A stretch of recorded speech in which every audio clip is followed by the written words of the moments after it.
The one good thing I wanted to talk about is, before I got sidetracked, is that Anira responded to our. Anira is giving updates to Tiltify. Our fundraiser that totaled $1.1 million has already been put to use, and they've bought and shipped out medical supplies and food distributed in Gaza. I hope you're having a good week. I wanted to update you that we've received the funds. Thank you so much again for this generous donation, and please pass on our gratitude to Hassan. We were just able to deliver our first external shipment of medical aid into Gaza, so this donation will be pivotal in helping us scale up our emergency response efforts.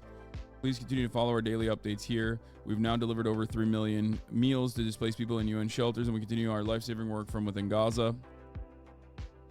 Thank you for being an important part of this response.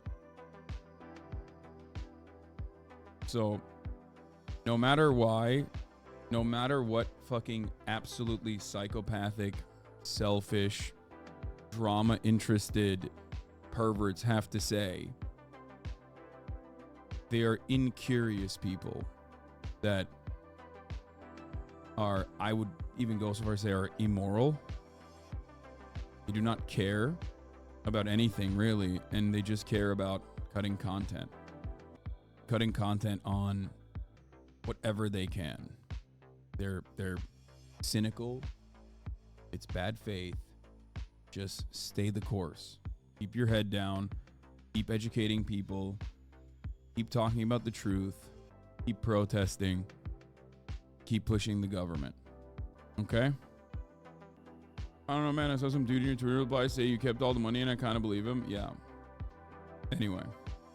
What are your thoughts on Bernie not calling for a ceasefire? I don't know what his perspective is on the matter, but what I do know is that there are people, like I've mentioned a million times over at this point, like, there are people in Israel that are upset with Bernie Sanders for not listening, not heeding their warning, and not listening to their calls. So it's very strange situation. He's almost always been historically a voice of clarity. He has been so good on this issue usually in comparison to the rest of his counterparts. Anyway, I don't know. He's just old. I guess that's what it is. I can't chalk it up to anything else. I mean, he's posting like everything that he says, everything that Bernie Sanders has been saying about this issue is like basically on the edge of like what the Biden camp is saying, right? Like on the leftmost edge. There are certainly people that are far beyond Bernie at this point.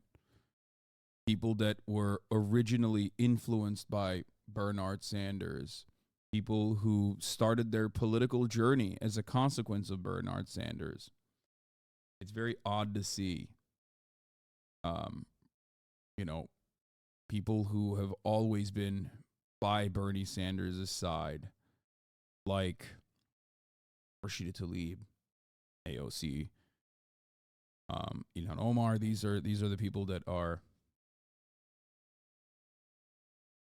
to the left of Bernie. Why is this guy fucking posting like what real number, dude? Shut up. Yeah, he's not even gonna run for president. I don't even think he's going to continue his political career. He's like 800,000 years old. So I have nothing to say other than the fact that this is his own personal opinion, I guess. I think that's it. Do you think Bernie Sanders is blackmailed by the Israeli state? No. No, I don't think that. I don't think that at all. I don't know what you're saying. Like, that's insane. Anyway, let the man just be old. He fought for so long. I agree. He's like, it's odd. It's odd to see. Like I said, the major point here is like my My confusion did not start with Bernie Sanders' sentiment being like kind of wishy-washy originally. My confusion started when I was talking to Dr. Ofer Kasif, the Israeli Knesset member who was suspended in the Israeli Knesset for 45 days. When I interviewed him on like October 8th or 9th or 10th, I can't remember exactly when that was, and he told me on that interview that he had reached out to the Sanders office multiple times to engage with the Sanders office because he saw the writing on the wall, as many had as well, about the apartheid state, about Israeli fascism growing, thriving. And it seems that Bernard Sanders did not reply, which is odd. He wanted to warn America ahead of time, and he wanted to talk to people that he knew had some semblance of moral courage, that had good opinions on this issue from before, that to warn them that like the violence in the West Bank done by the Israeli government and the settlers was going to inevitably cause a collapse. Netanyahu's psychiatrist did not unalive himself recently. Guys, I hate that I have to spend like at least 2 to 3 hours of this broadcast having to like routinely fucking respond to conspiracy theories that are literally being promoted by the likes of David Icke. Okay? David Icke is the OG anti-Semite conspiracy theorist. Okay? No, Netanyahu's psychiatrist did not unalive himself recently. Here comes the public shame.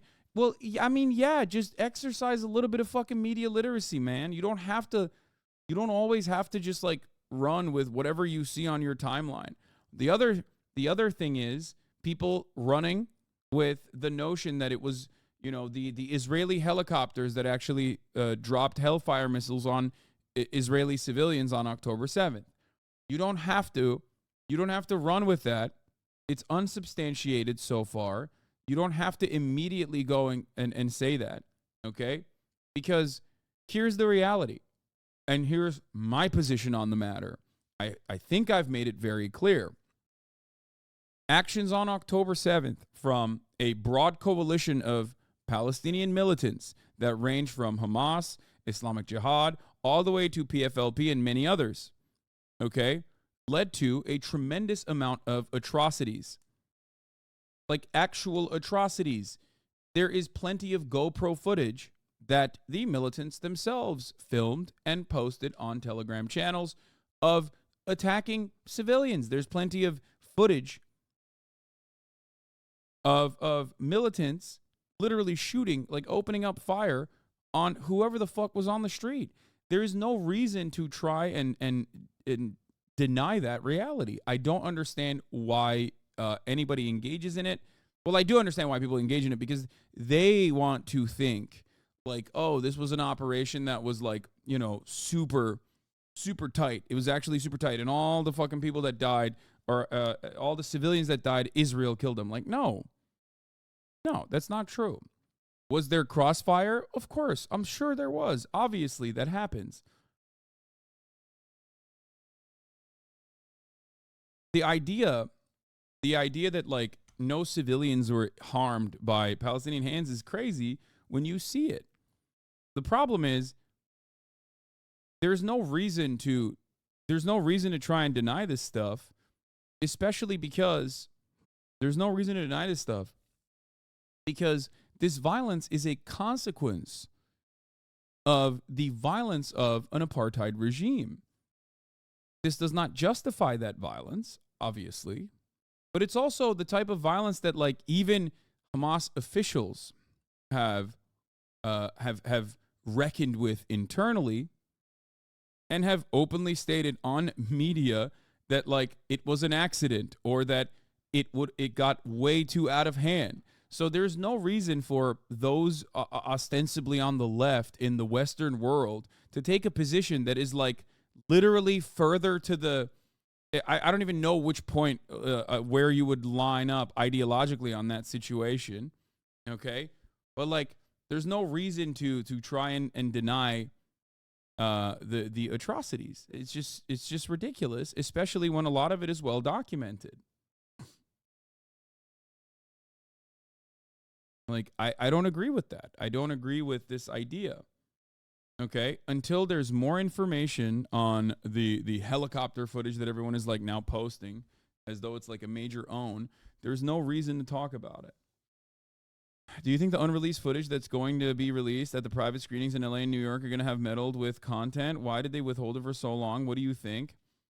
I think that part of the reason why they keep releasing the October 7th terror massacre footage as a slow burn is because, I mean, at least according to some of the more liberal Zionists that I follow, the goal is to, do this in multiple parts so that there is a constant rejustification. It's radicalizing, so it's like a re-radicalization loop to, whenever Israel is starting to lose steam on its ethnic cleansing campaign, it's always good to remind people why they're doing this. It's to keep the momentum going. Anyway. But no, I do not believe the atrocities have been manipulated or whatever. I don't think that there is any reason to do so. There's plenty of things that are completely terrifying that occurred. What? But of course, make no mistake. Yeah, the reason why the footage is being shown is because it's a way to reaffirm that like this is why Israel is doing what it's doing in Gaza. Okay? But it's not appropriate. It's completely inappropriate. I don't know why people are just like not seeing this. Oh shit, Miles Klee wrote this. That's interesting. He's this is a good dude from what I've seen. There were also empty chairs and a lack of stars, including Godot at the Museum of Tolerance screening at the 47-minute video compiled by the IDF.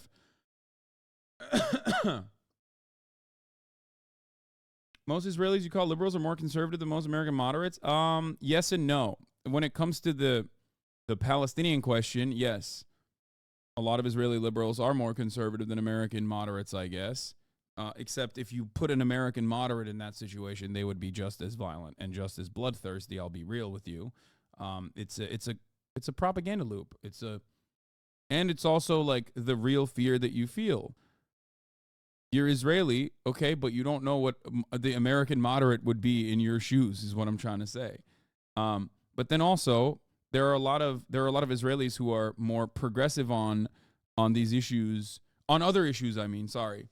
My point was this, like think about it from the perspective of Ben Gurion. David Ben Gurion is a socialist Zionist, right?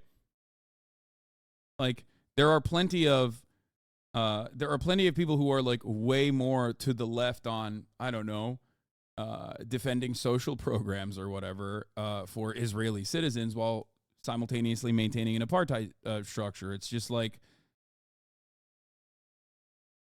it's not as like it's multifaceted is what I'm trying to say. It's multifaceted. Yes, economically you're right. Exactly. So it's very odd. One could even liken it to a Strasserite. Yes, in some ways. But you know, it's whatever. We'll get into that in a second. But my point was this: American moderates after 9/11 resembled the exact same perspective that like Israeli liberals have with respect to a war on terror.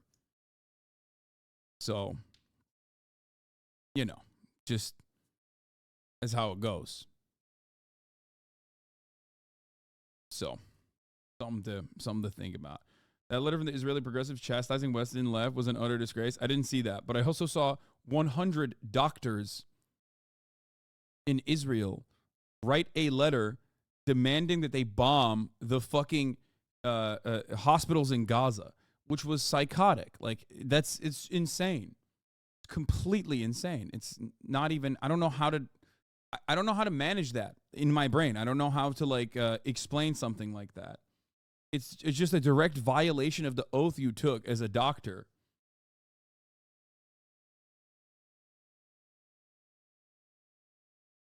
Doctors without moral borders. Yeah, exactly. Eve Fartlow is mad more people didn't show up for the screening. Last night at the Museum of Tolerance, Hollywood was supposed to gather the watch footage from October 7th. Not a single celebrity showed up. Fuck their ribbons and their marches and their signatures. There's no fortitude in Hollywood. They're all a bunch of cowards. The screening ended in total chaos. I had a near miss with a young woman and her boyfriend. They were like zombies on fentanyl, just ready to eat Jews. What? Yeah, I think the reason why it didn't pop off that hard is because people have already seen the footage, and it's also really fucking traumatizing. There's a very real counter to showcasing this footage from people who are Zionists themselves. Like, after all, half of the fucking footage is literally Hamas footage. Like, they wanted to put it out there. They were proud of it. They think it's fucking, like, they show it as like an act of liberation. So why would you want to watch that? Why would you want to see like random innocent civilians get slaughtered? I don't like seeing that, and I don't like seeing Gazans get fucking blown to shreds and blown to bits all over my timeline either. Also, most people don't want to fucking sign up to watch live leak levels of brutality. Exactly. I don't understand that. Like, I don't know why you think like most normal people, okay, even if they literally are like unconditionally in support of Israel and whatever action Israel takes, why the fuck would they be like, oh yeah, I'm going to sit through this absolute psychopathic like live leak footage? It is very deranged. It's like, I'll use an example to liken it to domestic politics again. It's basically the same idea behind like people who are transphobic trying to reinstill transphobia amongst the population. And some people do get radicalized. Some people in the edges do get radicalized. But most people look at that and go, yeah, I'm kind of transphobic too, but god damn, brother, like, why are you talking about fucking mutilating children's genitals all the time? Like, you sound like a fucking freak. And it's basically like that. Fuck it. It's over. Oomfie's DM for private. Don't text. Oh no, Joe Manchin is done. The Israeli apartheid regime is so unpopular. Pro-Israel groups are offering to pay college students in the United States $250 each to attend a rally in Washington, D.C. to support Israel's genocidal war on Gaza. They're desperate after 300,000 people just marched in D.C. for Palestine. Yeah, I've seen that. I don't know how fucking real that is, but all right, we'll talk about the screenings. Before I talk about the screenings, however, let's get into here. We get to the good news here. Here's some not great news.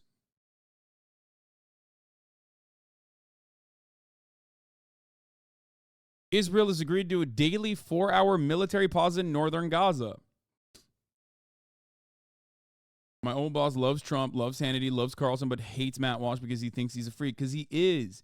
He is a freak. Being that invested in anything, being that invested in like eating mushrooms, being that much of a zealot on something that is otherwise like inoffensive would make people go, you all right, dog? Like, there's something wrong with you. That's my point. People don't like people who are just like way overboard with this shit.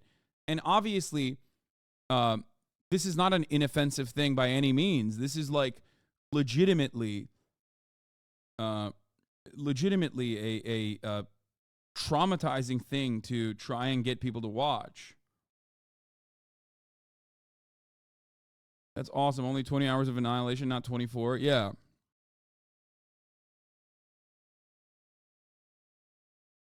It's like the anti-abortion people who constantly show images of bloody fetal tissues. Exactly. They get ahead of themselves. It is actually reactionary sentiment and borderline fascist, if not fascist, which is precisely the reason why you can draw a direct parallel to the unconditional defense of Israel's actions. What do I mean by this? Okay? People that want to like make a point get way ahead of themselves and make this point in the most aggressive ways possible, and they end up pushing people to the side. They end up pushing people away. Okay? It's identical. It's identical. Matt Walsh endlessly frothing from the mouth about like making sure that anyone who wants to even think about getting an abortion is like a terrorist should be put to prison immediately is psychotic. Most people are going to look at that and go, no, that's actually really weird. Shut the fuck up. Or his endless thirst to like, I don't know, firebomb a child's hospital or some shit because like someone told him that they're allowing kids to get hormone blockers, like teenagers to get hormone blockers voluntarily after talking to their parents and their doctors, like consulting with their medical professionals. That comes across as icky and gross. Just like 10,000, 11,000 Palestinians being murdered with our rockets, and the entirety of Gaza, the entirety of northern Gaza being reduced to rubble. 4,000 children being murdered in the hands of Israel. Like trying to justify that by cycling back Hamas's brutal and unjustifiable attacks on October 7th is not going to work after a while. Both transphobes and Zionists trying to get people on board with attacking children's hospitals. Exactly. Why not both? This guy.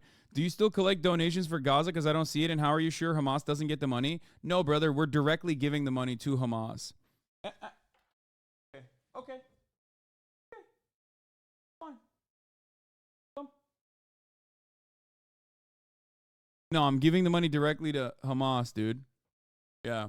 They need more AKs and stuff, so I'm actually directly PayPaling them. Yeah.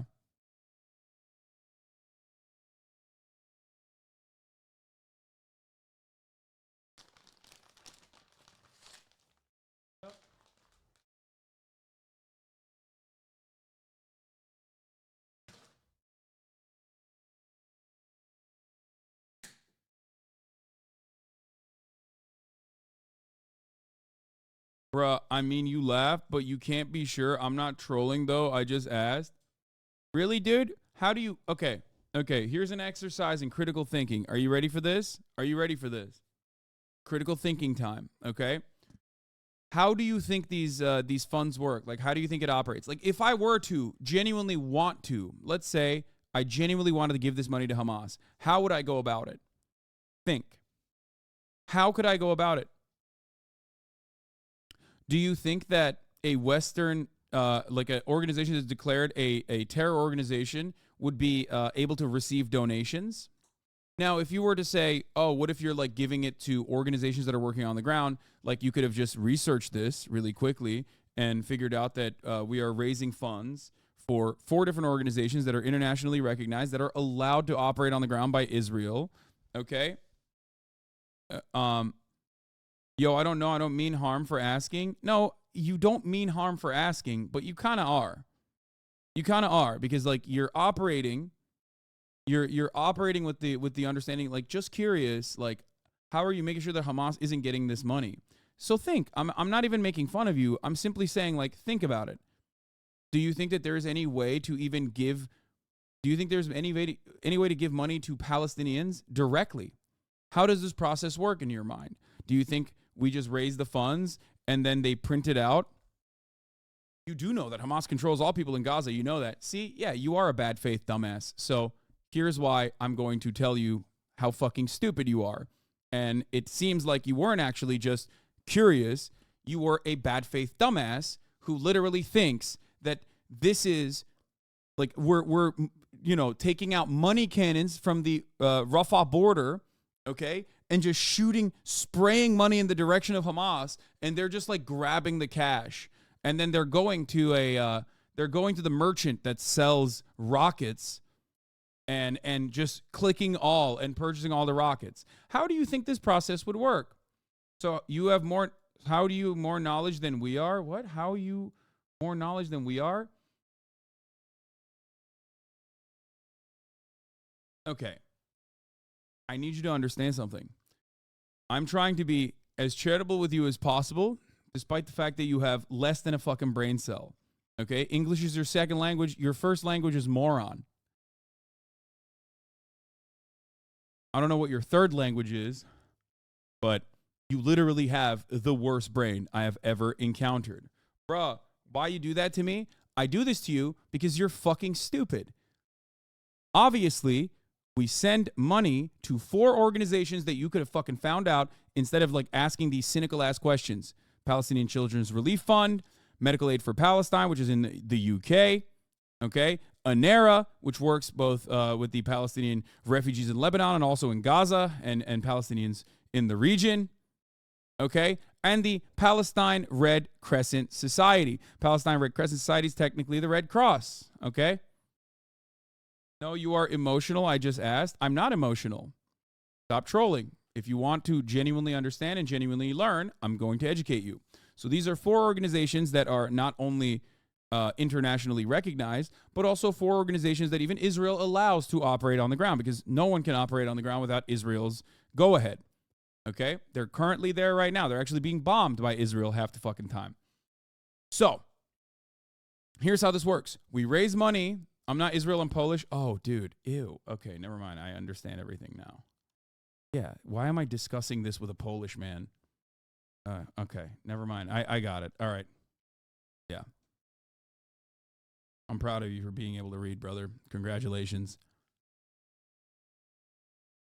The fuck out of here, dumbass. Visegrad followers in here being like, hello, I am here from National Law and Order Party. We must execute trans people, but also, why not give the most money to Israel? What are you doing? I'm proud of you, dude. Thank you. Visegrad supporters in the chat. You already gave that dumbass a week off before? Yeah. Hello, I'm Polish. I'm not Nazi. Much worse. Polish people are either like very normal and leftist, or just straight up a guy who is somehow triangulated a position that's worse than a fucking Nazi, even though if you ask the Nazis, they're like, they killed Polish people and thought that Polish people were like not even full humans. Doesn't make any sense. Yeah. Anyway. But for those of you who are wondering, the money doesn't materialize. We raise funds. Those funds then go to the charities. Those charities then go and purchase medical supplies and food. And then those medical supplies and food are put into trucks. Then every day, slowly but surely, some of those trucks are allowed to go into Gaza. Okay? This doesn't like, the charities can't just like go and be like, all right, we're just going to give money directly to Hamas. Or we're just going to go and purchase weapons and then we're going to sneak those weapons over the border. It doesn't work that way. All of that is still funneled and controlled by Israel. As a matter of fact, here's the other gross side of an ethnic cleansing campaign and how you can make money off of it. A lot of the medical supplies and the food is also purchased from Israel. They offer the cheapest rates for it. So technically, some of that money is also directly going into Israel as well, for those of you who didn't know. So, what an idiotic fucking assumption. Yeah. I'm more concerned whether you can confirm to me that money won't end up in Israel's hands. No. No, the split is equal. The $1.1 million in funds have split evenly in 4 to 4 of those organizations. I know that Johnny Harris has a new video. We're going to watch it. Yeah. I know it's earlier in the day, but we need to have some fun content. Won't call it a palate cleanser. I've discovered a supervillain TikTok cop that I watched for 2 hours earlier. Oh, yeah, send it to me. I'll look at it later. Anyway, I'm calling it. John's going to say it's a complicated issue. New weapon shipment just arrived from the U.S. Looks like Mark 84s. Yeah, look at that. Meanwhile, here's America, dude. Very cool. Very nice. Can't wait for those to just hit schools and more mosques and more hospitals. You know? Very cool stuff. That's what we're doing. That's what we're in the business of. While dumbasses are fucking complaining one way or another and being like, Hassan, I got you. It seems like you're funding Hamas. Yeah, dude, I am. I am, dude. I'm buying them new ambulances so they can go on fucking joyrides. You know what I mean? That's what I'm doing, dude. I'm funding Hamas, baby. Hell yeah. So stupid. You know, funding both sides. I paid for those. You did too. Trying to even out the playing field by giving some money to Hamas in the form of ambulances and medical supplies. Meanwhile, you know, this is my health care. This is your health care too. Instead of Americans having like some semblance of social safety nets, we end up just lasering Palestinian children with these, dude. How fucking wonderful. God, I hate this. I hate this planet so much. I hate this country so fucking much. It is so ruthless, so disastrous, so awful. Holy shit, dude. And then dumb bitches online go, you're a campist. You hate America. You say America bad. It's like, how can I say America good? How can I? When has America shown to be good? When has America demonstrated any kind of positive attitude ever? Any kind of material gain to be had for all workers around the world from America's involvement in their nations? It's never happened. We don't do it. Our allies don't do it. Our client states don't do it. It's really bad. Okay. Ukraine, America did okay. Yeah, you think so? I don't think so. I don't think America did okay in Ukraine either. Certainly not. Look at what's going on in Ukraine now. 500,000 people have died so far. And the only thing that has happened, 500,000 people have died so far in Ukraine, and the only thing that's happened is Russia took over more territory forcibly. Now, obviously, it's not done. It's not over yet. But the situation is fucking dire. And hundreds of thousands of people we could have tried. We could have tried for a fucking ceasefire. We could have tried for peace. Instead of selling a tall tale that Ukraine has our unconditional support permanently. Except the thing that Ukraine also doesn't have is enough combatants. You know what I mean? I read up on the reports from those on the ground. There's a dude. There's a dude I read an interview with called Snake. Like literally, Solid Snake, Iroquois Pliskin. And I mean, he's very brutal. He's a Ukrainian soldier. He's very brutal and very open about the situation on the ground. He's like, they have trained combatants on the Russian front, and they have a shit ton of conscripts that don't know anything. Ultimately, they all see the top of the hour ad break. At the top of every hour, here's a 3-minute ad break now. And he says, it doesn't matter if someone is not trained. It doesn't matter if their weapons are rusty. It doesn't matter if we have all the best weapons and they don't have any good weapons. What matters is time. We don't have a lot of time, and we don't have the same amount of manpower. So the Russians can keep throwing bodies at the problem. They can keep throwing conscripts over and over again, push them to the meat grinder, and ultimately maintain positions. And Ukrainians don't have time, and they don't have enough people to be able to withstand it. They don't have enough combatants to be able to withstand it, regardless of the firepower that they've gotten. He was talking about how there's like certain positions. There's certain positions where like there's one fucking conscript. They don't know how many people are there, even with their drones. They don't know how many people are like holed up in a house or whatever.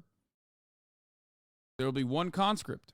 One Russian conscript. And that's enough to hold them out for, 5 to 6 hours. They find out after they killed a guy that there's only one guy, but they've lost 5 to 6 hours now. And that's not always the case. Yeah, this is the interview that I read. I mean, this dude looks badass, I'll admit. The one patch. I'd like to introduce a concise yet important interview with a seasoned Ukrainian vet, company commander, known by call sign Zmi Snake. He's a veteran of 2014-2022 wars, offers direct insights into critical issues, strong language ahead. Hello, please introduce yourself. My name is not important, as during the war I used the call sign Snake. This is my second Punic War. Between wars, I managed to find myself in the IT field. I'm a company commander. When did the war in Ukraine start for you? The war started for me as back as in 2013. I was living a typical life of the average Ukrainian. It was a weekend. I woke up, and after a night, saw the news in Berkut, riot police beating protesters near the monument on Bankova Street. That's how it began. Context. He's referring to the events of 2013, which started massive protests against Yanukovych, culminating in his fleeing the country in Russian invasion. Tell us about your first encounter with the enemy. It was in October 2014. Our convoy was moving from Mariupol Airport and got ambushed. The ambush was organized in a piss-poor manner, so we didn't suffer any casualties and managed to suppress the attackers. How has the enemy changed since then? The enemy's the same shithead. Tactics and weapons vary by location and unit. I've seen many variants, but no standard. Today, you're fucking up rookies, and later they send veterans who have the balls to crawl to your positions at night. Before the invasion, many overestimated the capabilities of the Russian army. Now it seems there's a different view. The Russian army is weak and doesn't know what to do with all their weapons rusty. What would be your assessment of the enemy's forces as of October 2023? I'd advise all adepts of conscriptovich theory to take a closer look at the map, because if they were so weak, we'd already be near dawn. 10 rusty rifles can suppress one new AR rifle, and if they have the option to send just as many in the assault, oh shit. This is the huge difference. Russia can fucking throw as many conscripts of meat grinder as they want to. They have enough professional forces as well, that are well trained and battle tested, but they also have enough conscripts that they can just shoot at people all the same. You must understand that an old tank is still a fucking tank that rapidly spits out shells. The enemy, just as before, is ruthless when it comes to casualties, and math plays a role here. Bastards can afford meat assaults. We can't. Commanders who don't get this are idiots. Very often, one can come across the opinion that Russian mobilized almost entirely lack warfare skills and pose no threat. To what extent is this statement accurate, considering that some of them have been in combat for almost a year? Let me give you an example.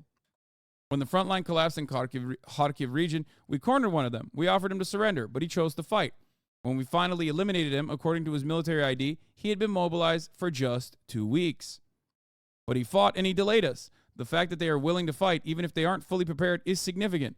Time is a scarce resource, and they have the numbers. That's why we didn't advance into Svatove, and beyond that, it didn't matter if he was ready or not. There's a lot of discussion about the importance of building a strong NCO corps in the armed forces, seen as a key factor for successful units' leadership in battle, similar to the U.S. What do you think about this? This is kind of boring, but basic NCO stuff. You have to have good... a competent sergeant is like a diamond. They're both a warrior and a leader. I don't see any systemic works in terms of leadership at all. Without leaders, there's no one to lead in the battle here and now.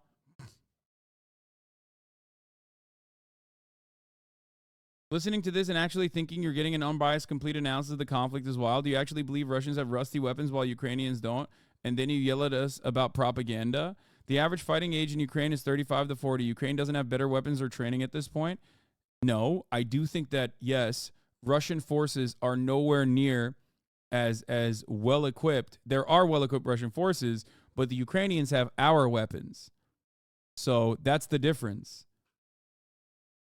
And it doesn't even matter. What he's basically stating is that it doesn't matter if their weapons are rusty. It doesn't matter if their tanks are not great. Okay? They still spit fucking shells in our direction and kill us all the same. That's the point. So even if you don't believe it, even if you're literally like, no, you don't understand. Russia has the best weapons, dude. You're crazy. I don't know what to tell you.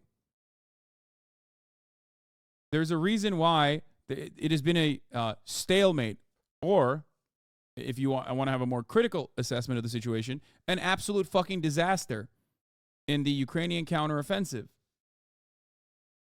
The whole Russia is a weak bean narrative was always bullshit. No, they are not strong enough to be able to overpower Ukraine. But of course, they were never going to be strong enough to overpower Ukraine. I said this since fucking day one. You cannot occupy a country permanently, especially when their national independence movement directly is anti-Russian, okay? You cannot do that. I said this literally before the invasion, and I said this after the invasion. With or without NATO's help, it would still be an impossibility because then there would be a tremendous amount of terror. There's also consistent evidence of very old shells and assault rifles found in captured Russian positions. Not all the forces have such bad equipment, but a significant amount due to the hundreds of thousands of soldiers they've mobilized and gone through, and then mobilized more like a factory, and they pass weapons on from the dead. Yeah, I don't know why people think that this is like somehow, you know, I don't know. Regardless, this is also part of the reason why I kept fucking pushing for a ceasefire. Conditional aid for a ceasefire. Conditional aid for a ceasefire. Conditional aid for a ceasefire. America, on the other hand, had different interests. They also said what their interests were. Their interests were to cripple as much of the Russian military as possible. This wasn't necessarily done for Ukrainian emancipation or to avoid as many deaths as possible in Ukraine or to even think about the possible politics of Ukraine in the aftermath of like a potential ceasefire and new lines being drawn. The greatest example of this always was that America was never interested in bringing Ukraine into NATO. It was a lie first told by George W. Bush. Something that I also mentioned, something that for some weird reason people just refuse to fucking reckon with. Just like America was never going to do a no-flight zone over Ukraine, because a no-fly zone would imply, you know, using American fighter jets to take down Russian fighter jets, which would constitute two nuclear superpowers fighting one another.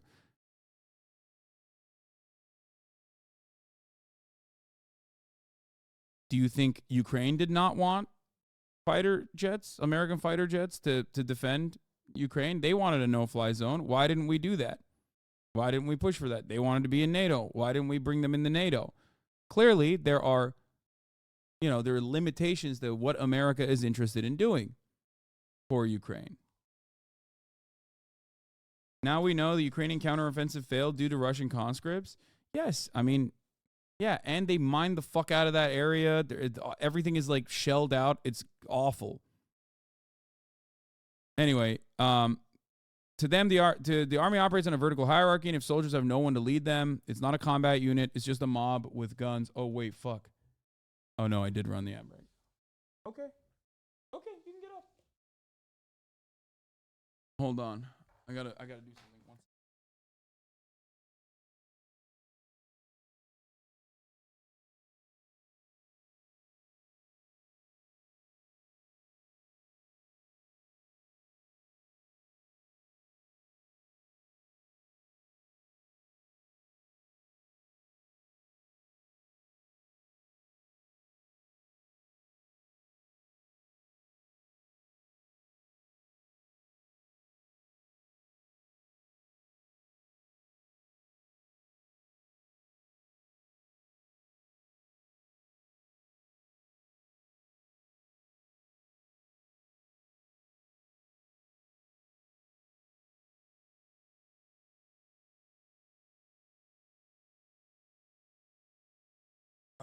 Ethan wants to call in.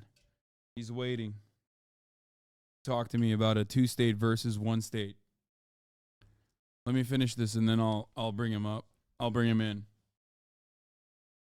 If you had the opportunity to change or improve 3 things in the Army, what would you improve or change? I would introduce mandatory assessments of officers for battle planning. Quite often on the internet, we see different types of collections, drones, and transportation. He talks about like the importance of drones. The rest of this is like the boring, military minutia. To what extent can voluntary movements actually fill the gaps of logistics? The Army's a highly regulated structure, and volunteers help save time and nerves with their contributions, especially in terms of inventory management. Let's imagine the war is over and everyone's returning to civilian life. How do you see yourself after the war? Could you recommend your favorite places for foreigners to visit? He says, under Dementivka, we dug in like crazy Viet Cong. Let them come and see the fruits of my labor.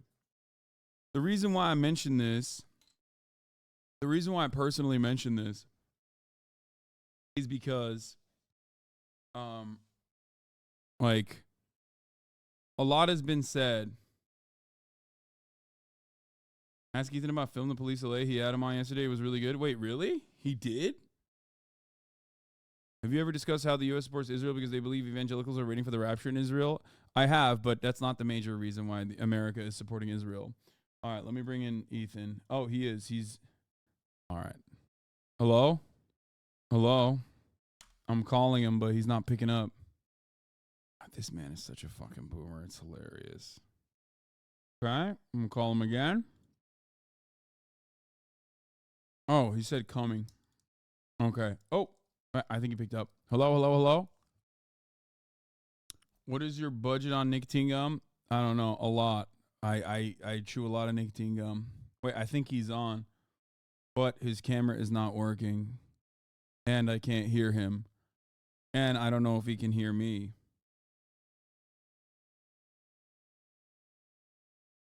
Take me higher.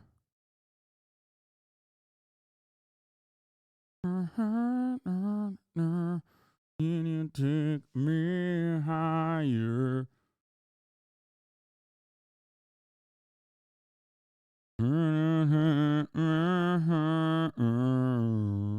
Okay. Hello, can you hear me now? Oh my fucking God. Your voice is buttery. Yeah, I'm sick. It's fucked up. It's horrible. Yeah. But I can't see you. Yeah, I'm trying to fix that. Hold on one sec. I'm boomer shit. With Discord. Yeah. What the this? Hold on, I'm trying. This? Can you take me higher? I think I almost had you for a second. Or no, I did not. I was wrong. All right, hold on one sec. It's got to be this. Oh, there it is. Do you see me? Oh my God. I'm tiny. Bro, this is hilarious. You look hilarious right now. Can I crop this? How do I make this look better? Oh my God, you look so funny. Ethan Klein 219. This is, what room is this in your, what is happening? I had to move upstairs because there's some shit going on in the basement. So I'm in this depressing bomb shelter-esque. Yeah. So, first of all, thank you. How are you? I'm all right. How about you? You donated to the Palestinian relief fund as well, and we got a notice from ANERA. They're talking to all the other organizations as well, but we got a notice from ANERA that like some of those funds have already made its way into medical supplies and food in Gaza. So that's great. That is awesome. I've been listening to your stream for like an hour, and I like you. I got a lot of shit from Israelis for donating because they're like, oh, it's just gonna go to Hamas, but I looked into the charity you picked, and it is really highly rated. So I'm like, I don't really think this is going to Hamas. There's no way. You can't. Well, they logistics, can steal shit, but it's just food and medical supplies. Yeah, the logistics of it is like also impossible. Like the thing is, you can't even make donations like through to Palestinian charities through like PayPal usually. Like it's already a very complicated process. And it's not just like just for Palestinians in general. The similar structure exists for even like Pakistan, which is like a client state, right? If you were to try to utilize, if you had like anyone that that lives in Pakistan and you wanted to give them money, you would not be able to do so. Like it's really shitty. Yeah, and I mean, what choice do you have? They need help, so it's like you just pick the best option and hope that it gets there. But I'm glad it is getting there. Yeah. But yeah, these are also authorized charities by the Israeli government too. Like you can't fucking operate. That's great. There you go. Yeah. That's even better. You can't operate inside of Gaza without, obviously Israel allowing you to operate inside of Gaza. By the way, dude, I got a fucking Air Force ad on your stream, like 3 of them. Yeah. That's They crazy. pump that shit pretty hard, which I feel like is so funny because I think it's because it's like this is politics, so they think like, oh yeah, people will love this, but it's the least susceptible audience that you could possibly give Air Force ads to. Definitely. I mean, that is true. I just thought it was pretty outrageous, but you're right. I don't think they're converting anyone in your audience. Yeah. There's the Um, Marine Corps too. so basically, I wanted to talk about specifically the one state versus two state solution. And my approach to this when talking about it is purely pragmatic, and I'm trying to be realistic. I think our goals are aligned in that we want peace, a lasting peace, a meaningful peace. I know it seems like impossibly far away, but I do think there are certain starting points that we need to come from and agree on before, expanding out from there. And one of them is this issue. I understand that you are a one state. You don't believe in a two-state solution. I'm I assuming used to because of be. all. I Yeah. used to believe in a two-state solution. I was an advocate for a two-state solution, and I think like there are a lot of other people who also used to be two-state solutioners themselves that have changed their perspective dramatically over the course of the past couple For of the settlement. decades. Yeah, due to the settlements and the rapid expansion of settlements, I think Avi Shlaim is like another person that I can immediately call. He is a Iraqi Jew, famous Israeli scholar, part of the New Historians. He's talked about this before as well. By the way, when you talk to someone, I can't see you, and the stream is delayed. How do you usually do this if you're calling in? I Oh, mean, it's fine if I can't see you. It'd be yeah. better though. Usually, I just don't. The reason why I don't show myself is usually because I screen share with whoever I'm on with stream. Like, because like we'll look at like Ben Shapiro videos or whatever, Oh, so it okay, doesn't really that's matter. cool. That's cool. Yeah. So, first of all, I guess I'll say this: when talking about the two-state solution, I'll agree that there cannot be a meaningful negotiation here without like basically fully dismantling the settlements. And I would even be in favor of offering some kind of, restitution to the Palestinians that were evicted. That's a Yeah. big ask, obviously, but I Yeah. do believe that that is the right thing to do in this agreement. So we can start from there, right? Yeah. Yeah. No, reparations is like, well, reparations is not only uh like moral right in this situation. I think it also is like logical to do specifically so that so that there is like less tension and it's a more viable solution. And last but not least, reparations in this process is also a matter of international law.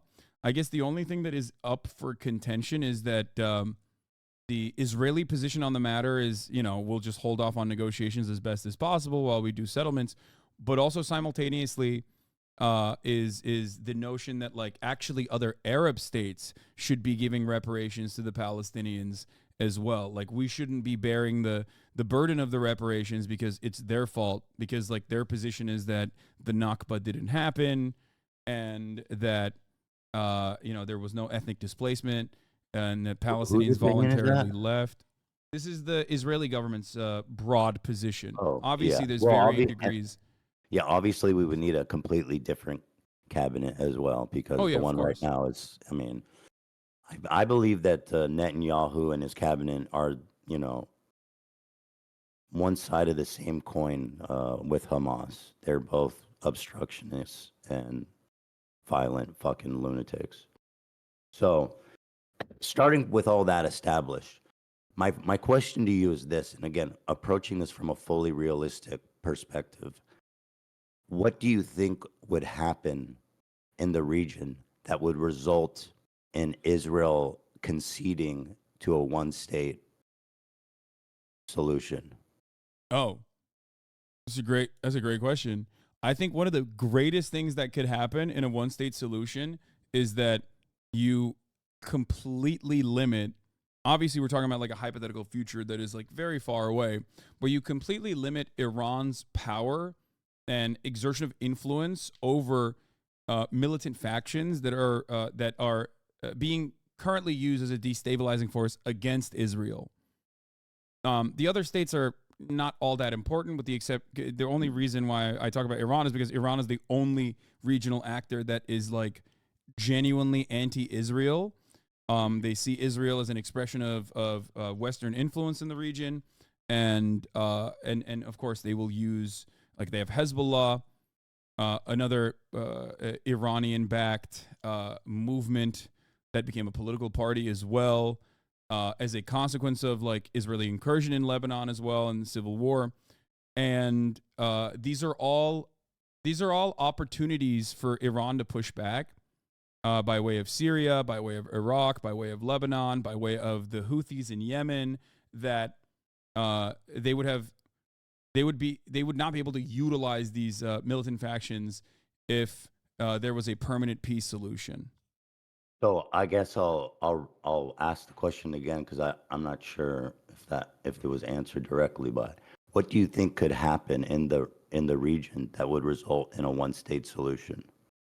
I think that the normalization agreements would continue with the Gulf nation states, and Okay. that Iran's influence over militant factions within Palestinian forces would wither away, because there would be no necessity for their continued violent emancipatory efforts. So And you're saying that continued normalization of relationship between Israel and neighboring countries. yeah, that was already, because a lot of the neighboring countries are already like, they're basically American client states to begin with. Egypt being a great example of this. Like, the Egyptian economy would not exist without America's like tremendous amount of help. Like, we give Israel a lot of money. We talk about that all the time, but we give Egypt even more money than that, right? Like, Right. so Egypt is a great example of this. The UAE and Saudi Arabia, again, regional actors that have their own personal interests in the matter, but like, they're not interested in defending Palestinians by any means. Regardless, they are absolutely America's solid allies in the region too.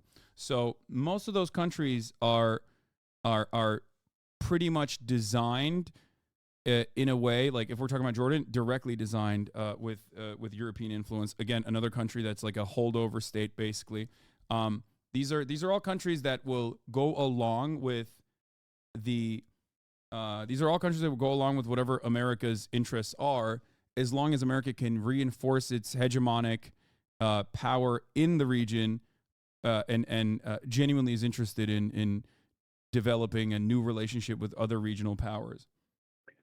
So I I do question the I What's do your concern? Let me ask that, because I think well that my that would be better m- to I understand mean, that. with like Syria, Lebanon, Iran, I believe that this idea that there would be full acceptance of Arab countries of the existence of Israel is pretty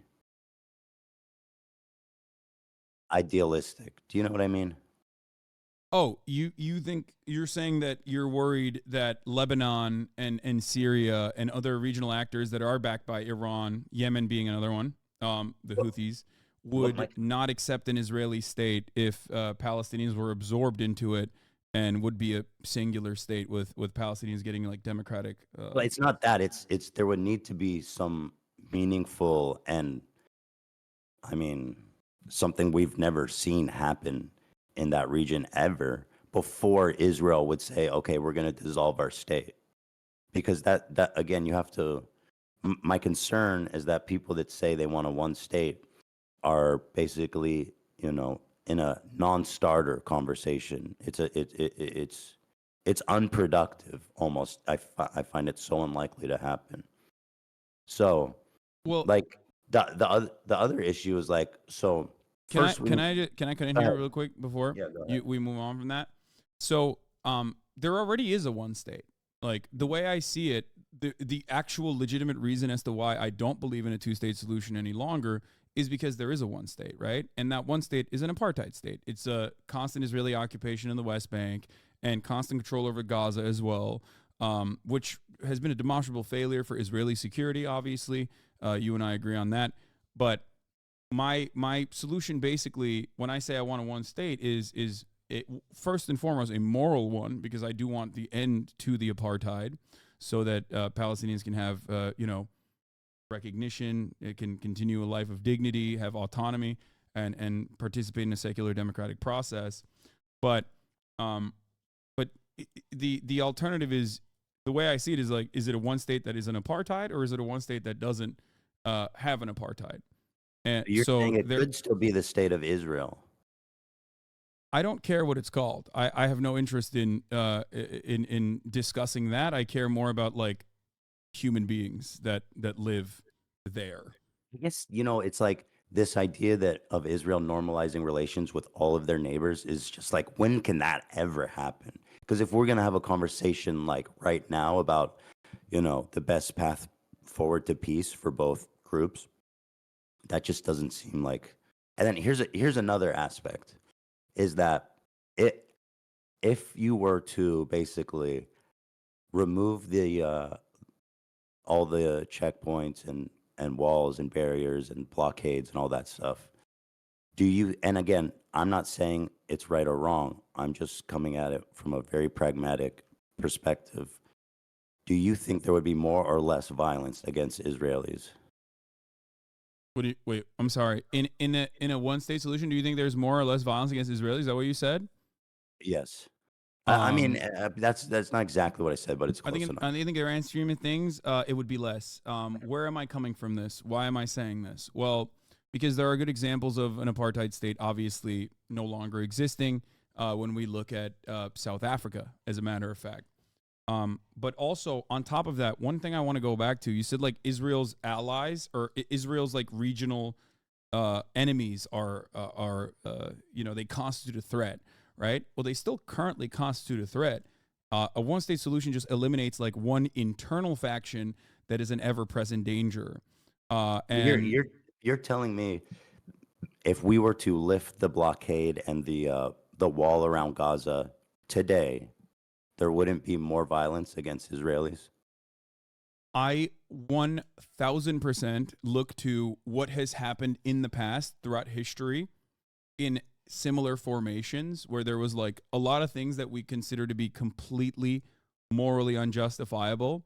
That restoration process often will lead, it almost always has historically led to less violence than the violence of the maintenance of this process. Because you're I don't asking, I like, don't I violence don't against know how Israelis. I don't know how useful it is to compare it to like other situations, because it does have a lot of unique things. For example, I mean, the government in charge of Gaza, Hamas, is singularly dedicated to r- destroying Israel and killing Israelis. So how I just don't understand how you can say that removing the wall would result in less violence.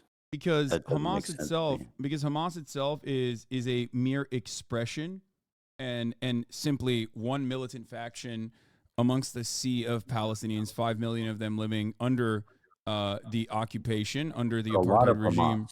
Not I know there's a ton of peaceful Palestinians, the vast majority, but there's also a lot of Hamas. Yeah, And no, so if you're I an I understand. Israeli, if you're an Israeli and you see someone saying we need a one state, that's the only solution.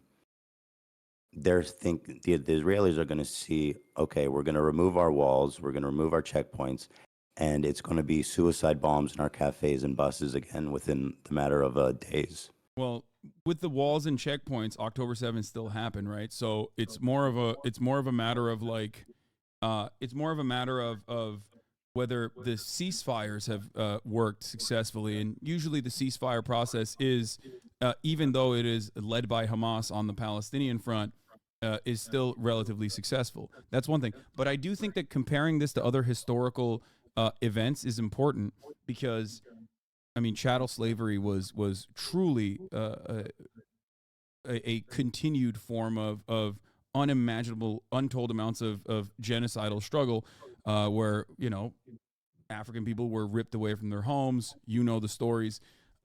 I don't need to, tell you about that. But then in the Reconstruction process, there was a similar fear that what if black people that were now newly freed would turn What? around and treat white people in the same way that we had historically treated them. No such Also, I thing know. actually occurred in that I process. And as a matter of fact, the real violence that came after that was conducted by the KKK, a desperate attempt to restore the racial hierarchy, the racial pecking order in the South was established by the militant factions. I know there were isolated incidents of um, slave revolts where they kind of took over the plantation and killed the master and stuff. But I mean, like Nat I, Turner. has there ever been a organized group of black terrorists that were, you know, launching attacks on basically, I mean, civilian, I guess, whatever. But Yes. I mean, not okay. Who? When? Well, I just gave you one example, but then also specifically Turner? in apartheid South Africa, the ANC in the beginning of the 60s under Nelson Mandela decided to um, take up violent means because they had tried and exhausted all peaceful options of civil disobedience. Originally, they chose to oppose the apartheid by engaging in mass actions and trying to get mass arrests to cripple and dismantle the carceral system in South Africa. So that didn't work. Thousands were arrested. Then there was another riot where police opened up live fire and killed 69 black protesters against the apartheid from the ANC. And then after that, there was a shift into more militant resistance against the apartheid. And the violence from the ANC, just like the violence from the IRA in the Troubles, was not only it wasn't directly I against was asking about military American slavery, positions. but the truth is, I'm not super. I've been learning a lot about Israel Palestine, and I don't know as much about like South Africa apartheid. So let's just stay on, I guess, focused on the because I just to be frank, I don't know what you're citing, so it's not helping me much. Well, the But reason why I'm signing that is because you said, like, is there a way? And I'm giving you historic examples that aren't that far off, whether it be the Reconstruction period, but that is too far off if you don't want to think about that. ANC's actions and activities that put Nelson Mandela on the terrorist watch list until 2008 were against civilian populations as well. They engaged okay, in so bombing listen, campaigns. I'll concede that it's possible as a result of what happened in apartheid in South Africa, but in Israel, as it is now, I don't think you could convince a single Israeli that removing the blockade and borders checkpoints wouldn't result in immediate violence against them. And that's why I believe it's a non-starter. I don't think you'll ever convince Israel to basically dissolve their state and remake it as one state. I just don't think Israel would ever do that, ever, like ever. I Like don't disagree it with would you. never happen. Beside the only way that would happen is beside force, which is why I asked in the Yeah. beginning, what could lead to Israel willingly dissolving its country and creating and agreeing to create a one state country, short of just annihilating massive amounts of Israelis in an all out war. I don't see any other way to do it. No. I think that uh no, the way to do that would the enforcement mechanism would be international pressure, but most importantly, the number one most important party at play here, the United States of America. Now, the reason why I talked about the ANC or South African apartheid is because Israel and South Africa were allies in that same time frame, and they relied on one another quite effectively during the Cold War as well. And also, I personally believe that Israel saw what happened during the South African apartheid and vowed not to repeat those mistakes in order to continue being a ethno state, a Jewish ethno state, and maintain an apartheid structure in occupied territories. So that's the reason why I think it's important to draw this parallel. And it's also important because that's how international pressure worked in that situation. It's a very successful and very recent example of an You, apartheid regime you, ending with international pressure, you think specifically that with with American sanctions. What's up? you think with international pressure, Israel would dissolve their country and create a one state? With international pressure, Israel would do anything that, not even international pressure, but just American pressure. Israel would do anything that So I America think wants. it's important for you to understand that will never happen. And I say this not from a right or wrong perspective. I'm just saying this from pragmatically. I know Israelis. I've lived in Israel. That will never, ever, ever happen short of all out war. They will never give up the country ever. It will never. It's 0% chance. No, I understand that. I So, know that so, there so isn't a that's what. willingness. It like here's the counter from South Africa. You could say in South Africa the white population was only 10%, right? And even then, the majority, after long and continued pressure campaigns from the international community, actually moved in the direction of ending the apartheid themselves. So that is actually a valid. That is actually a way to counter what I'm saying right now, right? You can just say, well, in South Africa, even the majority white population was on board with ending the apartheid for one reason or another, whereas in Israel, there's currently no appetite for this whatsoever. It is 73% Jews in Greater Israel. So there's a ton of Palestinians, in West Bank and Gaza and neighboring countries. Yes. But it is largely a Jewish state by quite a margin, which makes it, in my opinion, uncomparable. It's not apples, it's not apples to apples with apartheid South Africa. What do you mean by that? Well, as you said, the white population was 10%, right? Oh yeah, the white population was much smaller, and this is what Noam Chomsky refers to as like Israel's labor problems being fixed in the aftermath of the first Intifada.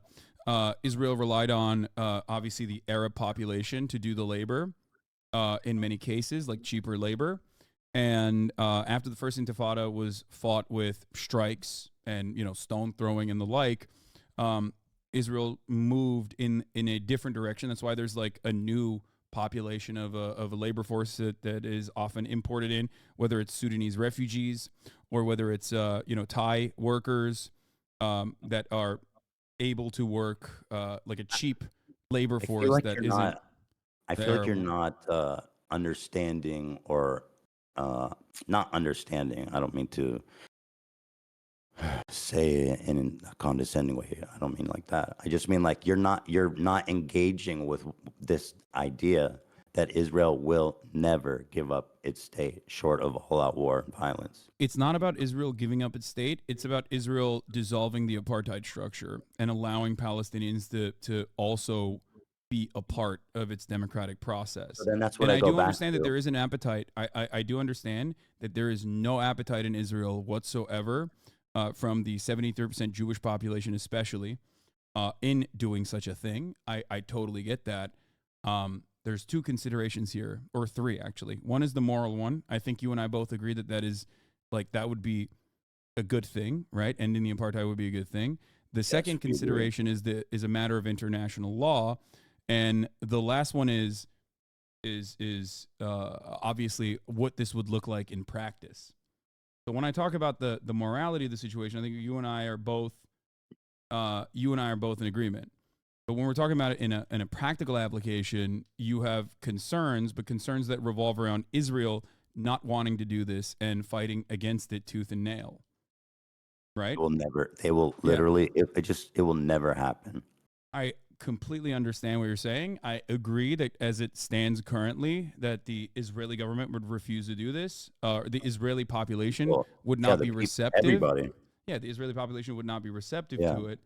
Ultimately, it's still it still doesn't change the reality that this would be an ethno state, and there's pressure campaigns that could work from the international community that could sway Like the like what? Israeli. 'Cause I don't think, dude, One of you the can best it doesn't examples of matter this. whatever sanctions you can dream of, you're not gonna convince Israel to dissolve their borders. You know, you have to like, and again, I'm not justifying, I'm not defending anyone. I'm only speaking pragmatically about where do we start talking about this conversation of peace. Okay. You know, another thing you have to understand is that a ton of the Israeli population are people who escaped the Holocaust, and when they came down there, they bring generations of paranoia and persecution, and so there is, I believe, a widespread belief held by nearly every Israeli that if the borders would dissolve, if the borders would come down, there would be a massive genocide against Jews, and that they believe that, and I don't know necessarily to what extent that might be true, but I can tell you for sure that that's what they hear when they think one state is basically a bunch of Israelis being massacred. Um, That's what they hear. That's what they see, and that's why it will never happen. okay. So the paranoia that people have, or Holocaust survivors have, especially, is I guess important for the practical application of the matter. But I'll give you an example of like the government moving in a direction that the people actually don't want the government to move in at the behest of the United States. So, um, or even sometimes moving in the direction that people don't want it to move in, but then still engaging in it. Like the rapid settlement expansion is something that is often contentious and has been very contentious throughout time. Government doesn't really factor into considerations like what the broader liberal Israeli society thinks about the matter. They just keep building the fucking settlements and populating these areas, right? And the opposite has happened as well. In a time when, according to the Israeli Democratic Institute polling, I believe like what 80% of the Israeli Jewish population believes that there's no need to consider Palestinian lives in the last siege in Gaza.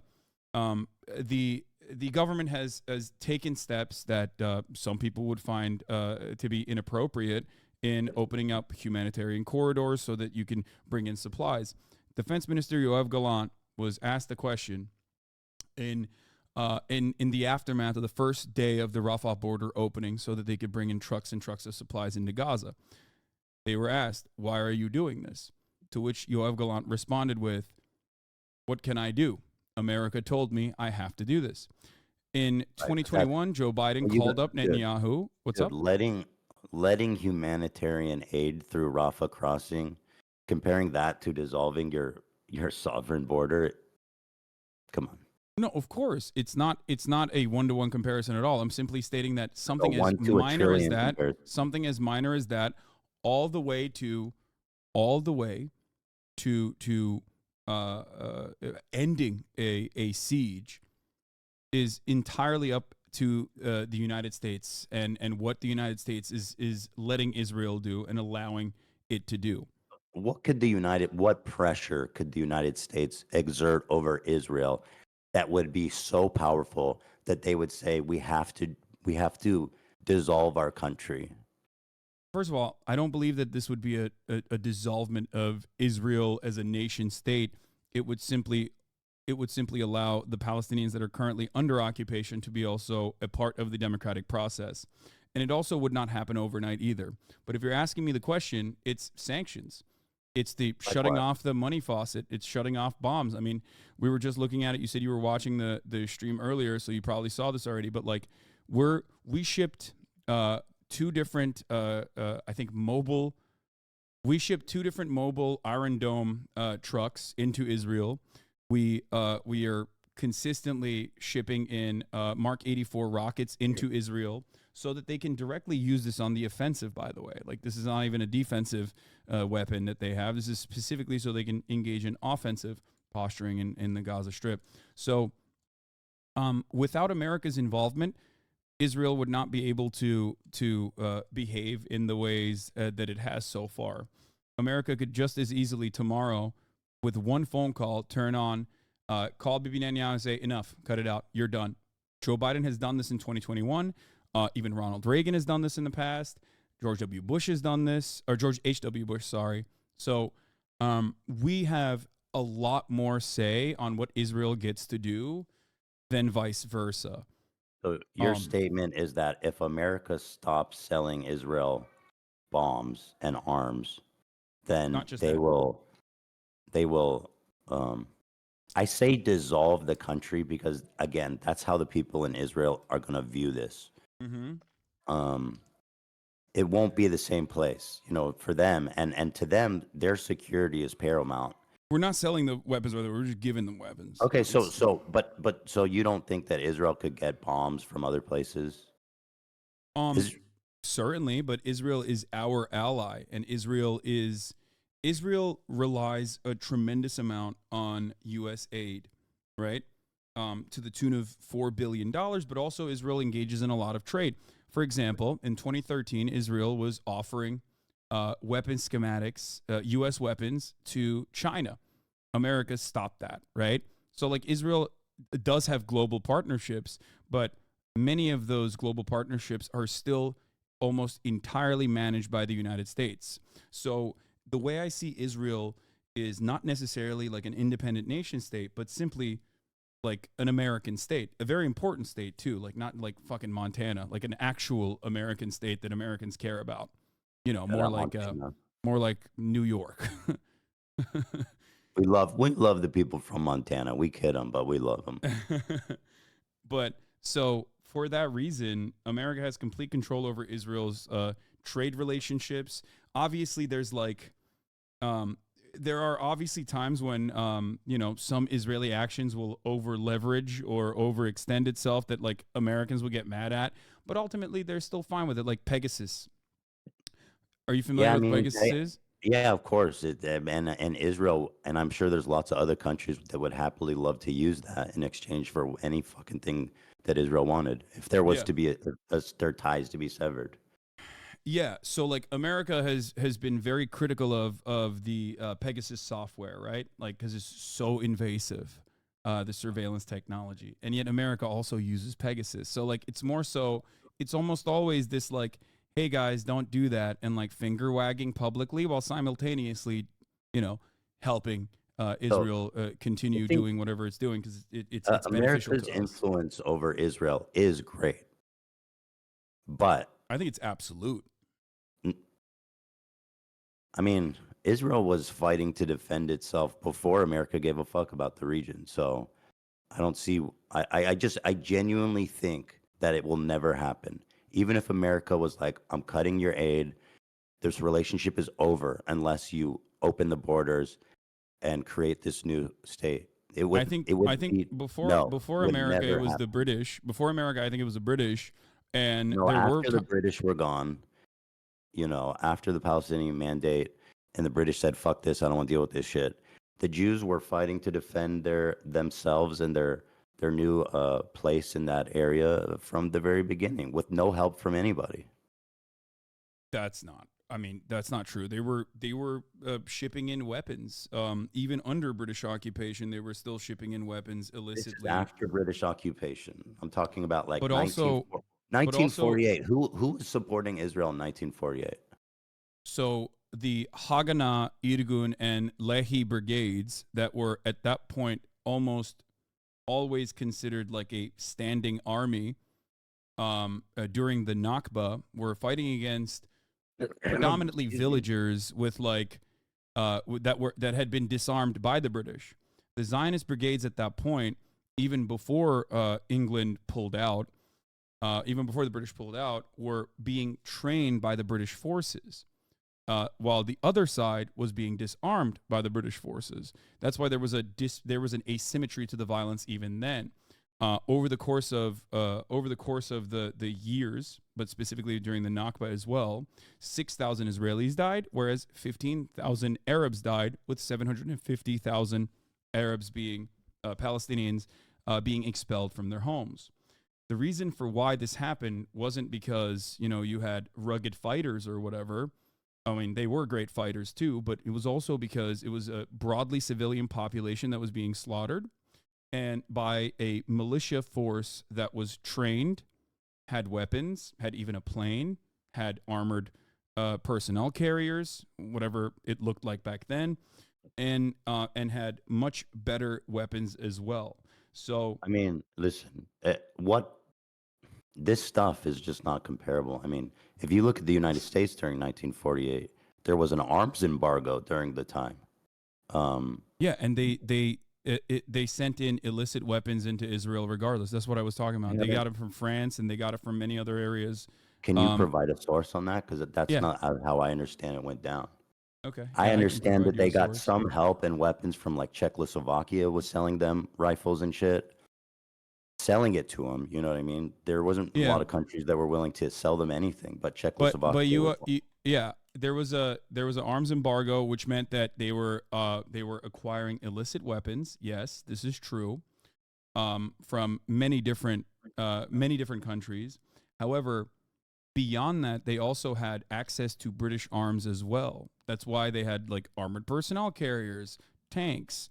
Not many, but ultimately you were fighting against a civilian population that was almost completely disarmed, regardless. I mean, the Egyptian army was considered one of the best at the time of that war. Well, not necessarily, it seems, but Why? Because they lost? But they were. I mean, they were considered one of the best armies in the world, which is why the war was so thought to be like, oh, this is going to be an easy dub for the Arab countries. I don't think that they were. I do not think that they were like a really good standing army at all. I think that Based on what? the overarching. I don't know if you're talking about 1948 or if you're talking about 1967. 48. I'm talking about 1948 war. Okay, there was no. I think there is a little bit of confusion with what you're saying because what you're describing sounds like 1967 because in 1948, like the Egyptian army that you're referencing in 1948 is not like a serious one. No, I'm talking about 1948. I think Egypt was considered like a military power, especially in the region, and a fairly well trained army. But I think we're kind of to go back to the original point. So I don't want to drift too far off topic here. Is that Israel, if it has to, will definitely go its own way before it dissolve its borders. Like I hope I really want people to understand how impossible, how that will never ever ever happen. And again, not defending them. I'm not I'm not justifying anything. I'm just speaking pragmatically. You have a people who are coming from this systemic genocide, coming and getting their own borders here, right or wrong. Again, just being pragmatic. They have a massive, well-trained standing army of the whole country. They have nuclear bombs. They're fucking crazy, dude. They will, and they do believe that dissolving the borders would be a second genocide. They believe that, all of them, almost all of them, I'd say. And Yeah, so you have to reckon with this reality that with the one state, I do. it's impossible No, with from this I perspective. understand it, and that's why I said it's not going to happen overnight. It's not like, all right, everybody, like it's a one state now. Like that's not how this works, right? Um, but a international commitment in the exact opposite direction has to happen, and it has not happened thus far. Well, Like then even I mean, a good question even then is like, do you ever even think that's possible before we can even get to the idea that we need to exert pressure on Israel from foreign forces? I think that um, there's a reason why there is a steady flow of propaganda into the Western world that the Israel Foreign Ministry cares about a lot because they want to maintain a posture that is broadly supported by the Western world. And I think that that dam has been breaking since 2021. Once like B'Tselem, Amnesty International, Human Rights Watch also all officially declared Israel to be an apartheid state. In my opinion, it was decades late. But yes, over time, as the brutality of this regime continues to get worse and worse, more and more people will, in my opinion, uh, uh, keep continuously protesting Israel's actions and will push for more push to get Western leadership to pull support away and ultimately even move in the direction of sanctions. This But kind what of kind of timeline are we thinking here? I'm not In terms, entirely. I don't know. I don't know how long this will take, but I won't stop 'cause I fighting prefer it for it. doesn't go on that long. It sounds like that's a really long plan. Well, there's not really. I mean, the inverse of this is also a really long plan, and the really long plan revolves around Israel continuing to like slowly but surely engage in pogroms in the West Bank, turn a blind eye to it, or directly arm the settlers like Itamar Ben Gvir has been doing, and continue to push Palestinians in the West Bank further and further away, with the ultimate goal of like maintaining an ethnic cleansing and ethnic displacement campaign in parts of Gaza, maybe even annex further and further, because like everybody fully understands that there's no way to like eradicate a not just Hamas but just like a means of violent resistance against an apartheid, right?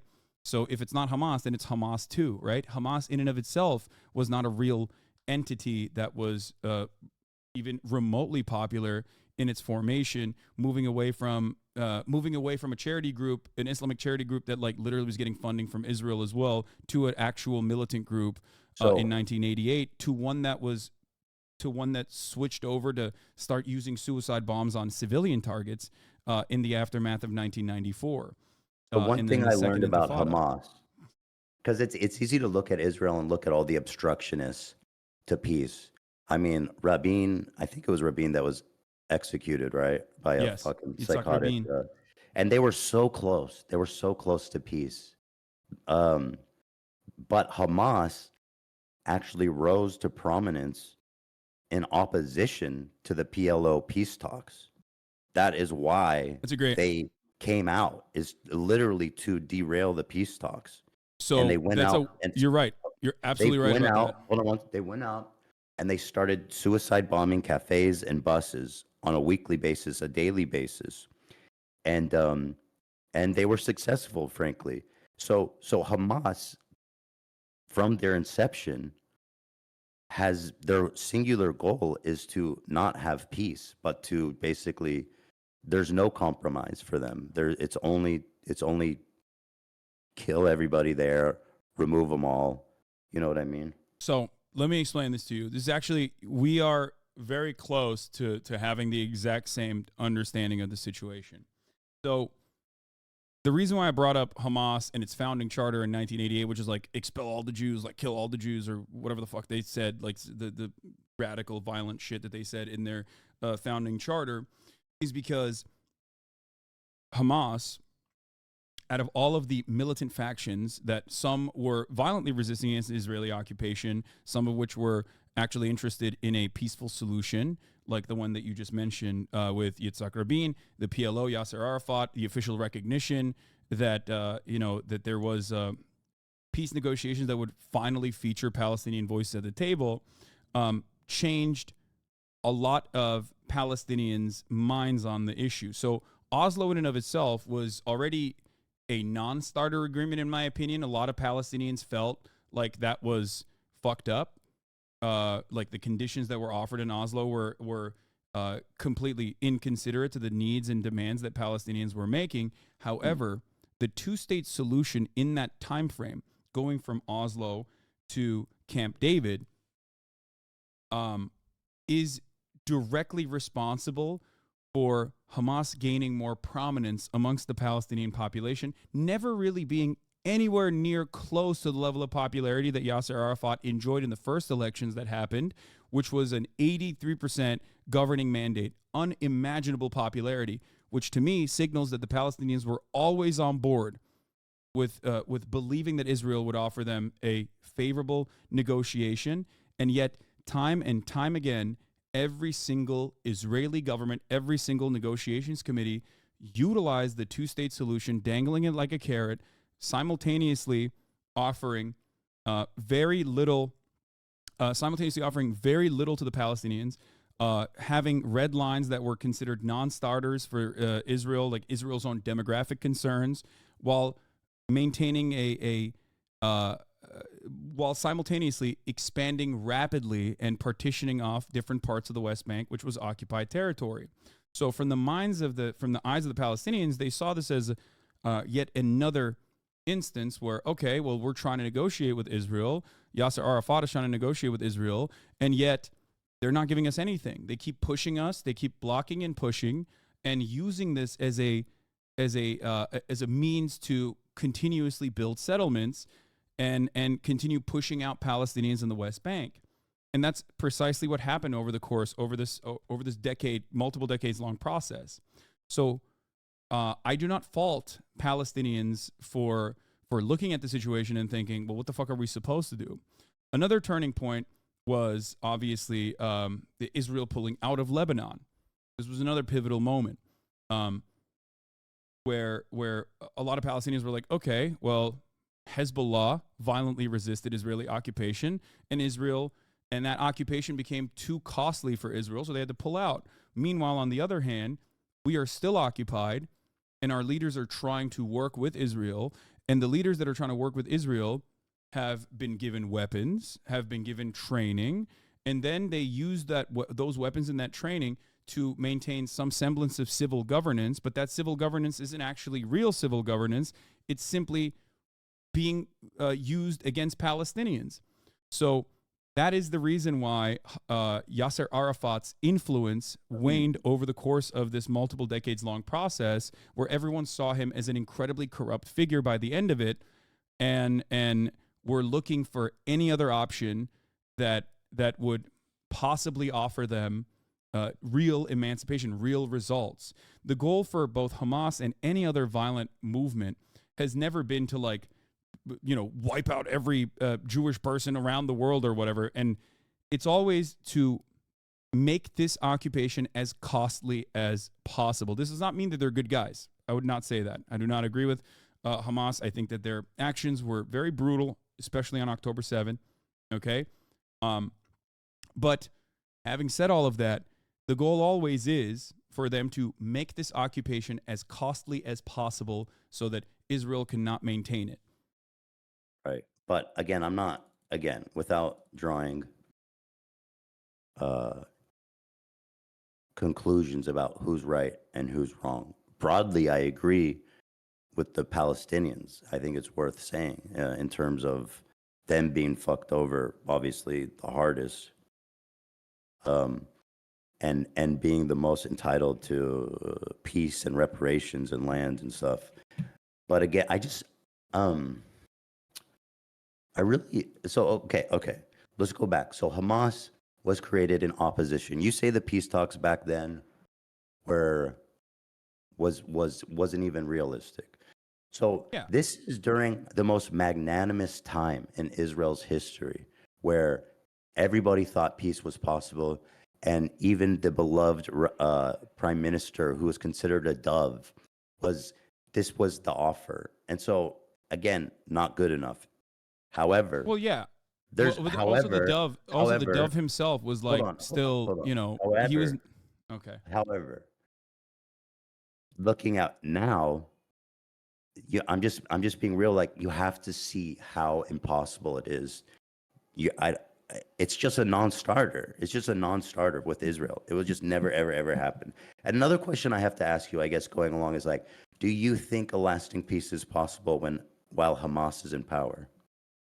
I think that in order for Hamas to actually be dealt with appropriately and for it to no longer exist, the major goal of Hamas needs to be eviscerated, which is a secular democratic republic would completely destroy any kind of legitimate need for violent emancipation. It's over at that point. There's no, like, without the apartheid, there's no reason for any of this to exist. You're saying if they lift the blockade, Hamas will just dissolve. Hamas in and of itself is already not a very popular entity, both in Gaza, but I guess ironically a little bit more popular in the West Bank as years have passed by. The only group that is less popular than Hamas in the eyes of Palestinians, however, is the Palestinian Authority.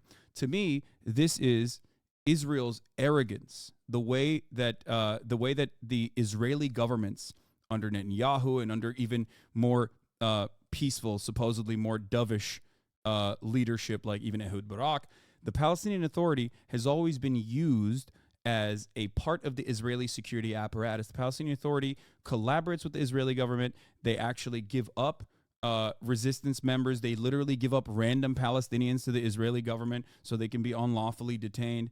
This, of course, has created in the minds of Palestinians a anger towards like the one group that is supposed to be collaborating with Israel. Israel had every opportunity throughout this time frame to show that the secular Fatah party was actually not simply a cutout that is simply there to oppress Palestinians, but with a Palestinian face, but instead like offered genuine security assurances, genuine security commitments, and a good faith interest in like not continuously expanding in the West Bank. But they didn't do that. They did the exact opposite, dangling the two-state solution as a carrot while simultaneously continuing on with their expansive policies in the West Bank. I don't believe you answered the question. Do you think a lasting peace is possible while Hamas is in power? Hamas will not be in power if there is lasting peace. That's my point. Okay. So you're saying, well, no. The lasting peace doesn't come first. First, you have to deal with Hamas. You cannot deal with Hamas by bombing Gaza. You can only deal with it in it's a political problem. So Hamas is. But how do you do politics with a terrorist group like Hamas? Well, Israel has done politics with Hamas many times over. There has been ceasefires in between time and time again. So that's not even a like even if we're having this conversation, Well, doing Israel itself has been able to. First of all, agreeing to a humanitarian ceasefire. No, not even I'm not talking about like a humanitarian pause. I'm talking like ceasefires in between different sieges that have occurred into Gaza. Okay. A ceasefire is different from having a peace partner. Right. A ceasefire is different than having a peace partner, but that is one form of negotiations, is what I mean. And Okay, so also, not only that, it's such a big difference. I don't think it's fair to say that Hamas would be a good partner in peace with Israel. You think Hamas would be a good partner in peace with Israel? No, I do not. I do not believe that Hamas would be a good peace partner with Israel. I also do not believe Israel is a good peace partner for Palestinians in general. I think that is the most important part. We agree. So but here's again, the thing. But here's the thing. Hamas in and of itself. Just again to draw it back to that is that the one-state solution will never happen, and starting from there is a non-starter. That's my thesis. But go ahead about Hamas. Okay. So here is what is important to understand, and this is not just my assessment. This is the assessment of the likes of Norm Finkelstein as well, and it's backed by actual sentiment expressed by Likud party members, but of course Benjamin Netanyahu too.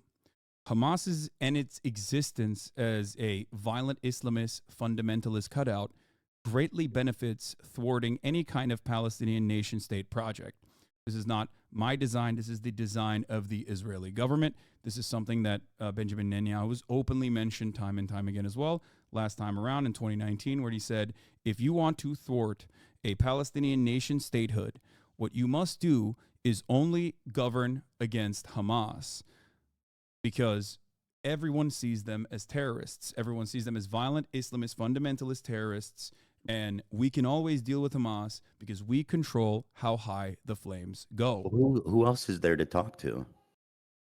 There are plenty of first of all, there are actual leaders within the Palestinian movement that you could prop up, like the Palestinian Authority, instead of utilizing Fatah as that's what they want to do. But like, I mean, no, they don't want to do that either. They want to. I think the goal is to remove Hamas and install the Palestinian Authority. But yes, but the Palestinian Authority is deeply unpopular and is seen as a puppet of the Israeli government. The will not accept the PLO because they'll look like stooges to the Israeli government. Yes, because they are. They are the stooges of the Israeli government. So then who is leading these? So if the wall is lifted up, so who's in charge? Is it Hamas? Is it the PLO? How is this happening? At this stage, before the walls are lifted up or anything, what needs to happen is a ceasefire, okay? So that there can be an actual continued negotiation to release the hostages, right? That's number one. First and foremost, hostages need to be released. So first you need to do a ceasefire. Then you need to do a prisoner swap, a hostage release for the you're starting too far back. Let's just go to the point where You know what I mean? And then We're doing beyond yeah. that, what needs to happen is just like it happened in 2006, was genuinely disastrous, even though it was a Bush-backed election. Elections need to take place so that, and Palestinians need to get security assurances from the state of Israel. Israel has to show good faith for the first time in since its inception, so that Palestinians can have a normal political process and be able to actually vote for a group of individuals that would lead them in civil governance without worrying, without becoming a militant faction. In this process, I do not believe that it would be Hamas that wins out. Most Palestinians do not consider Hamas to be good at civil governance in general. They are not as popular as Israel makes it seem they are. They're simply the only option the Palestinians seemingly have in retaliating violently against Israel in times when Israel violates the ceasefire protocols by doing a steady maintenance of the apartheid structure that it maintains. Anytime Sheikh Jarrah is raided, anytime Al-Aqsa is raided every year, anytime there's a Flag Day protest that occurs in Jerusalem, like these are all incredibly violent expressions of the apartheid regime deliberately turning around and stoking the fires in the West Bank against people that have no legal recourse, against people that are led under military mandate. I agree with everything you're saying, And but to go that back to is, to go back to the original point, don't you think it's more likely? Like, I think this is infinitely more likely, even though it's very difficult, especially now. But to remove all the settlements, just fuck all of them off, those scumbag freaks. Give it back to the Palestinians, and you can do the security assurances and the negotiations and all of that while Palestine has its own sovereign country. And like I think in the original I think idea, that's there was more even going to be violent. there was I going to think be a that that's more violent than a one state. Like, you think Israel would be able to successfully take out 471,000 settlers living in the West Bank, and you think also that another Israel could you think 300,000, almost 300,000 more plus living in East Jerusalem as well, which is occupied but now also permanently under Israeli rule. Look, like you the you think that fully integrating the populations would be less violent? I yes, don't I I do. just Dude, there's no way. Like all it takes is one thing. We've seen this time and time again in the history of this region.